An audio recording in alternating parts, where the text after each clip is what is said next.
Hi friends, welcome back to Sajana's kitchen.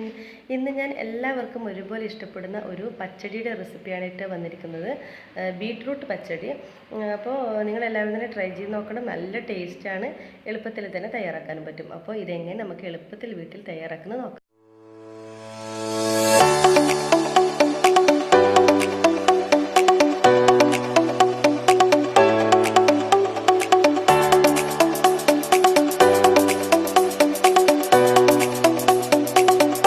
ഞാൻ ഇതിന് വേണ്ടിയിട്ട് ഒരു ബീട്രൂട്ട് എടുത്തിട്ടുണ്ട്.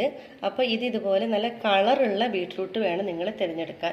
അത് വളരെ ശ്രദ്ധിക്കേണ്ട ഒരു കാര്യമാണ്. ഇതുപോലെ നല്ല റെഡ് കളറുള്ള, നല്ല പിങ്ക് കളറുള്ള ബീട്രൂട്ട് തന്നെ എടുക്കാൻ ശ്രദ്ധിക്കുക. അതിനുശേഷം നന്നായിട്ട് ഗ്രേറ്റ് ചെയ്തെടുക്കണം. അതിനുശേഷം അതായത് വെള്ളമൊന്നും ചേർക്കരുത്, കാരണം ബീട്രൂട്ടിൽ ധാരാളം വെള്ളമുണ്ട്. അപ്പോൾ അതുകൊണ്ട് തന്നെ ബീട്രൂട്ടിൽ വെള്ളമൊന്നും ചേർക്കാതെ നമ്മൾ ഒരു പാത്രത്തിലിട്ട് കുറച്ച് സമയം, 5 മിനിറ്റോളം നമുക്കൊന്ന് അടച്ചു വെച്ച് വേവിച്ചിട്ടെടുക്കാം. അപ്പോൾ നമ്മുടെ ബീട്രൂട്ട് വേവിക്കാൻ വെച്ചിട്ടുണ്ട്. അത് പെട്ടെന്ന് തന്നെ വേവും, അധികം വേവൊന്നുമില്ല. അപ്പോൾ അത് വേവുന്ന സമയം കൊണ്ട് നമുക്കതിൻ്റെ അതായത് തേങ്ങയും തൈരൊക്കെ അടിച്ചിട്ട് നമുക്ക് പെട്ടെന്ന് തന്നെ നമുക്ക് അരച്ചെടുക്കാം. അപ്പോൾ അതിന് വേണ്ടി ഞാനിപ്പോൾ 1.5 കപ്പ് തേങ്ങ എടുത്തിട്ടുണ്ട്. അത് നമുക്കൊരു ജാറിലോട്ടേക്ക് ഇട്ട് കൊടുക്കാം. തേങ്ങ കുറവെടുക്കരുത്, നമ്മൊരു കണക്കാക്കിയിട്ട് എടുക്കണം, എന്തെങ്കിലേ നല്ല ടേസ്റ്റ് ഉണ്ടാവുമല്ലോ. അപ്പോൾ 1.5 കപ്പ് തേങ്ങ എടുക്കാം. പിന്നെ ഞാനിപ്പോൾ എടുത്തിട്ടുള്ളത് പച്ചമുളക് എടുത്തിട്ടുണ്ട്, അതുപോലെ തന്നെ വെളുത്തുള്ളി, അതും കൂടി ഇതിലോട്ടേക്ക് ആഡ് ചെയ്ത് കൊടുക്കാം. പച്ചമുളകൊക്കെ നിങ്ങൾ ഓരോരുത്തരുടെ എരിവിനനുസരിച്ച് ഇട്ട് കൊടുക്കാം കേട്ടോ. ഇത് അധികം എരിവൊന്നുമില്ല, കണക്ക് പാകത്തിലുള്ള എരിവാണ്, അതുകൊണ്ടാണ് ഞാനിപ്പോൾ ഇതെടുത്തത്. അപ്പോൾ നിങ്ങൾക്ക് ഇതിൽ കൂടുതൽ എരിവ് വേണമെന്നുണ്ടെങ്കിൽ പച്ചമുളകിൻ്റെ എണ്ണം കൂട്ടിയെടുക്കാം. പിന്നെ വേണ്ടത് തൈരാണ്. തൈരും കൂടി ഇതിലോട്ടേക്ക് നമുക്കൊന്ന് ആഡ് ചെയ്ത് കൊടുക്കാം.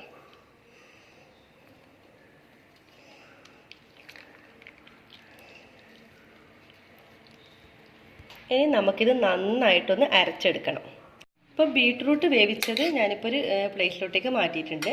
ഇപ്പോൾ തൈരും തേങ്ങയും പച്ചമുളക് വെളുത്തുള്ളി ഇതൊക്കെ കൂടി നന്നായിട്ട് അരച്ചിട്ടുണ്ട്. ഇത് നമുക്ക് ഈ വേവിച്ച് വെച്ചിട്ടുള്ള ഈ ബീട്രൂട്ടിലോട്ടേക്ക് ഒഴിച്ചു കൊടുക്കാം.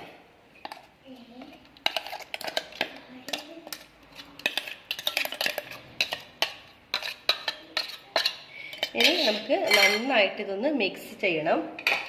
നമ്മുടെ തൈരും ബീട്രൂട്ടും എല്ലാ ഭാഗത്തോട്ടേക്ക് എത്തണം. അപ്പോൾ നന്നായിട്ട് മിക്സ് ചെയ്തു. ഇനി ഇതിനുള്ള ആവശ്യത്തിനുള്ള ഉപ്പ് ചേർത്ത് കൊടുക്കാം. നമ്മൾ ഉപ്പിട്ടിട്ടില്ല ഇതുവരെ. അപ്പോൾ തൈരും കൂടി ചേർത്ത ശേഷം നമുക്ക് ഉപ്പിട്ട് നന്നായിട്ട് മിക്സ് ചെയ്യണം.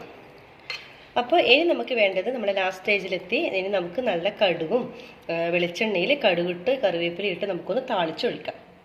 അപ്പോൾ ഞാൻ കടുകും കറിവേപ്പിലയിട്ട് താളിച്ചൊഴിച്ചിട്ടുണ്ട്. അങ്ങനെ നമ്മുടെ സ്വാദിഷ്ടമായിട്ടുള്ള ബീട്രൂട്ട് ചട്ടിനി ഇവിടെ തയ്യാറായിട്ടുണ്ട്. ബീട്രൂട്ട് പച്ചടിയാണ് കേട്ടോ.